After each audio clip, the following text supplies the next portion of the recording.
जब से फिल्म धुरंधर का अनाउंसमेंट हुआ है ना, एक सवाल है जो हर किसी के दिमाग में घूम रहा है। ये जो कहानी है, ये किसी असली जासूस की है या फिर ये पूरी की पूरी फिक्शन है? तो बस यही वो सवाल है जिसका जवाब आज हम ढूंढने वाले हैं। और जवाब भी कहीं और से नहीं, सीधे फिल्म के मेकर्स ने जो जानकारी दी है उसी से पता करेंगे। तो चलिए उठाते हैं इस राज से पर्दा। तो सबसे पहले धुरंधर, क्या ये एक सच्ची कहानी है? चलिए सीधे पॉइंट पर आते हैं। सबसे बड़ा सवाल यही है कि क्या ये फिल्म वाकई किसी की जिंदगी की कहानी है? देखिए, इस पर ना फिल्म के डायरेक्टर आदित्य धर ने खुद ही सब कुछ साफ कर दिया है। उन्होंने बिल्कुल क्लियर शब्दों में कहा है कि ये किसी एक इंसान की बायोपिक नहीं है। तो मतलब सवाल का सीधा सा जवाब है नहीं, धुरंधर किसी एक असली इंसान की कहानी नहीं है। अब अगला सवाल, सच बनाम कल्पना। अगर ये किसी की बायोपिक नहीं है तो फिर ये है क्या? चलिए अब ये समझते हैं कि इस फिल्म की फिक्शनल कहानी और असल दुनिया की घटनाओं में आखिर कनेक्शन क्या है। और ये बात ना बड़ी दिलचस्प है। देखिए, कहानी तो फिक्शनल है, मतलब एक एजेंट है, उसका एक मिशन है, ये सब कल्पना है। लेकिन इसकी इंस्पिरेशन, इसकी प्रेरणा असली दुनिया से ली गई है।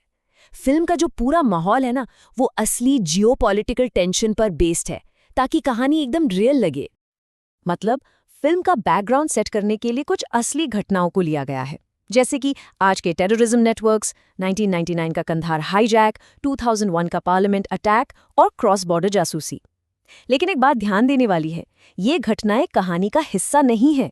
ये सिर्फ कहानी को एक रियल वर्ल्ड का फील देने के लिए हैं, एक माहौल बनाने के लिए हैं। चलिए अब बात करते हैं कौन है ये धुरंधर। कहानी के बैकग्राउंड से अब आते हैं सीधे इसके हीरो पर।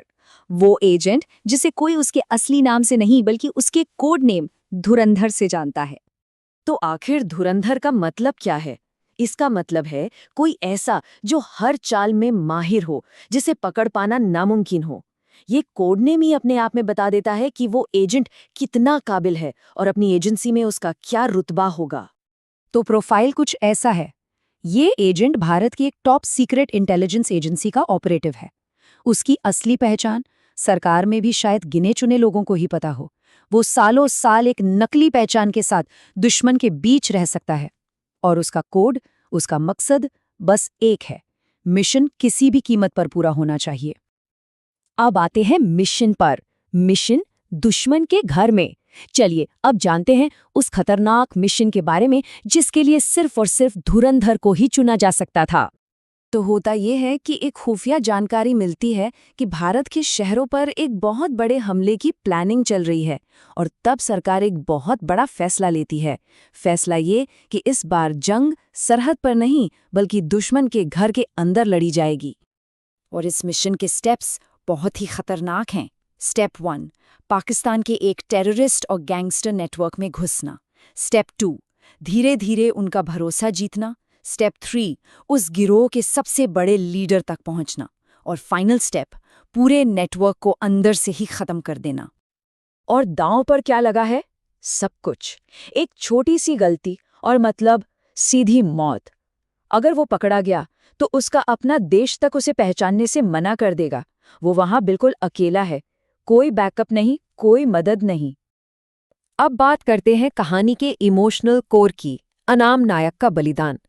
एक्शन से थोड़ा हटकर अब कहानी के उस हिस्से पर आते हैं जो एक जासूस की सबसे बड़ी कुर्बानी को दिखाता है।